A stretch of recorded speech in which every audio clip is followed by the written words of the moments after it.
Bonjour à vous, 28e jour de confinement, 4e retour à l'essentiel. Au programme sur cette vidéo, Marcel Fontana. Il a été longtemps pasteur à Marseille, il n'est pas tout jeune, mais il est comme Caleb, il aime relever les défis.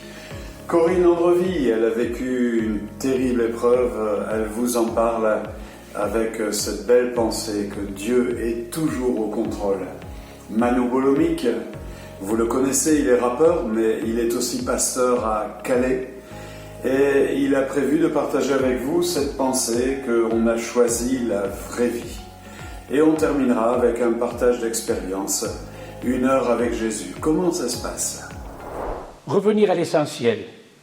Posons-nous les bonnes questions. Revenir à quoi ? Revenir vers quoi ?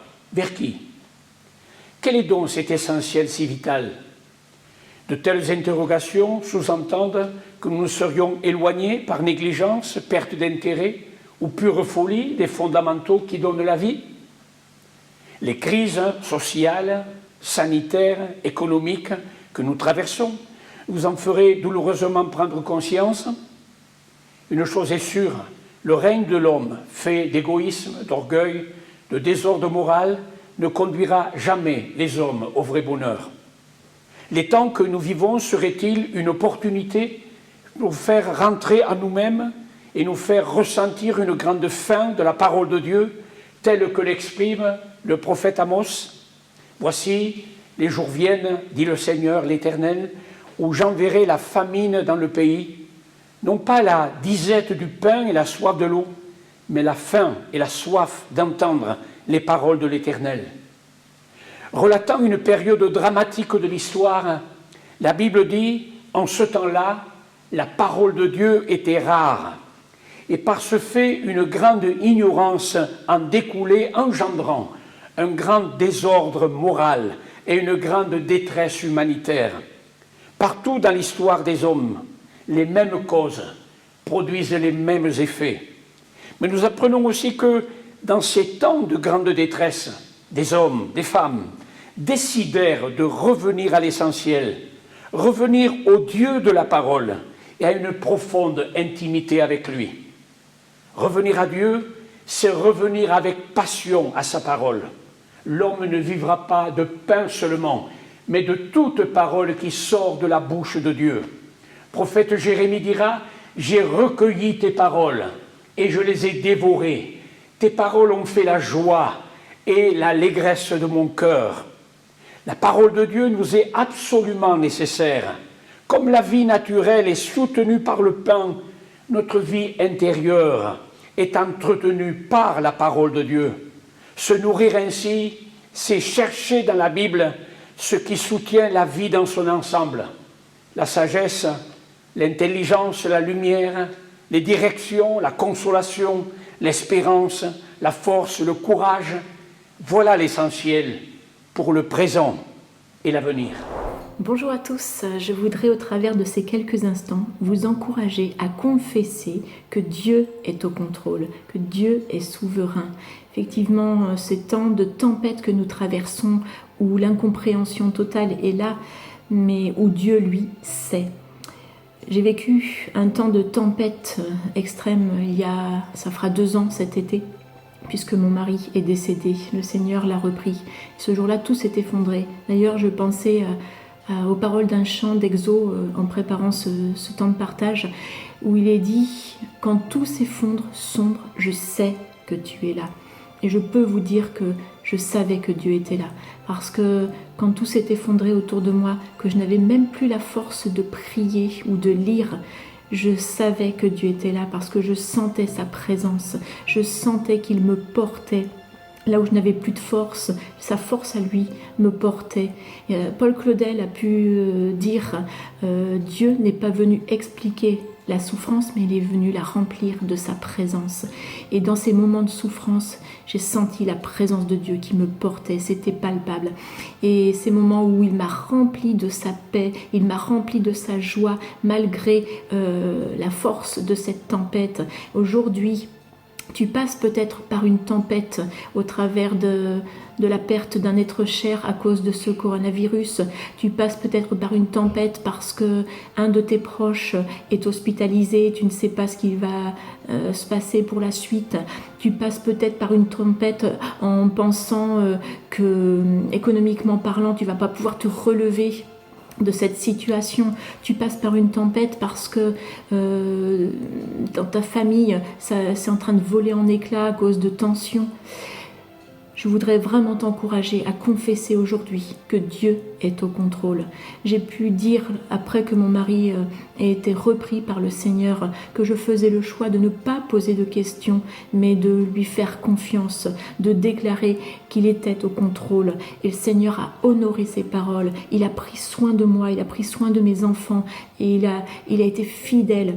Et je crois qu'aujourd'hui, encore, si tu confesses que Dieu est au contrôle, si tu confesses qu'il est souverain, il va te surprendre par la façon dont il va s'occuper de cette situation, de cette tempête. Même au milieu de la tempête, il peut te remplir de sa paix, de sa joie. Alors aujourd'hui, je t'encourage à confesser que Dieu est au contrôle. Et pour terminer ces moments, je voudrais te lire ce passage d'Ésaïe 41:10 en version parole de vie. « N'aie pas peur, je suis avec toi. Ne regarde pas autour de toi avec inquiétude. Oui, ton Dieu, c'est moi. Je te rends fort, je viens à ton secours et je te protège avec ma main puissante et victorieuse. » Alors sois dans la paix, Dieu est au contrôle.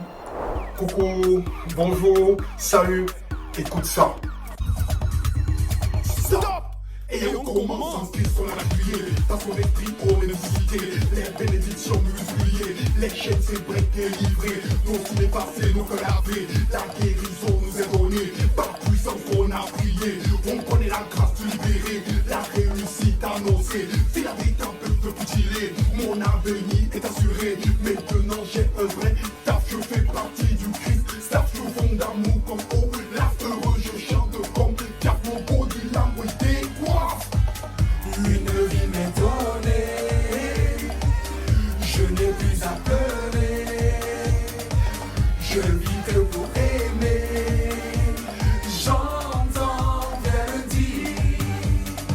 Une vie m'est donnée. Je n'ai plus à pleurer. Je vis que pour aimer.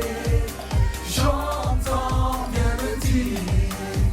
La dégaine, c'est l'espère. Ton repère, l'atmosphère, par le père, c'est super. La dégaine, c'est l'espère. Stop! On a choisi la vraie vie. Ici on se multiplie. Et on a choisi la vraie vie. Dans nos vies tout s'éclaircit.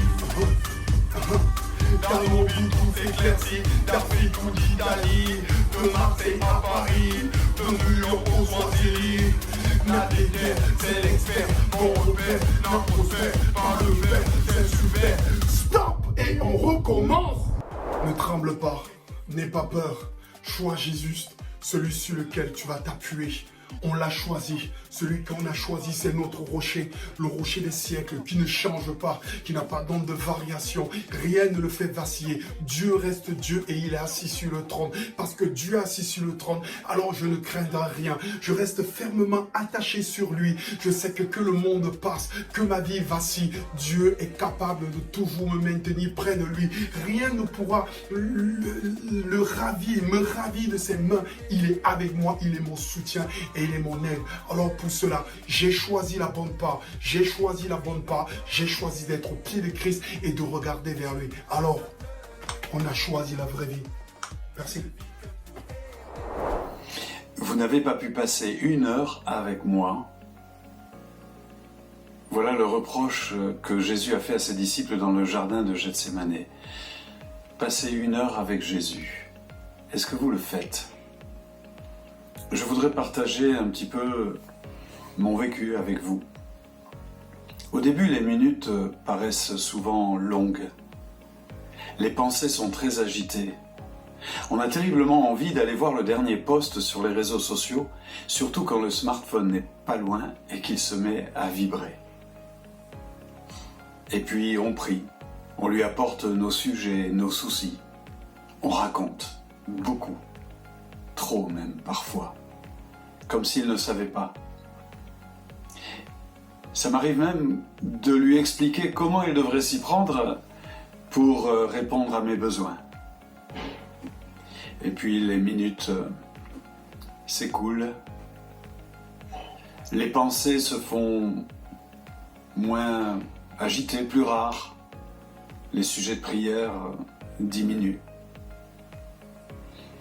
Et c'est souvent à ce moment-là qu'un texte de la Bible vient dans mon cœur.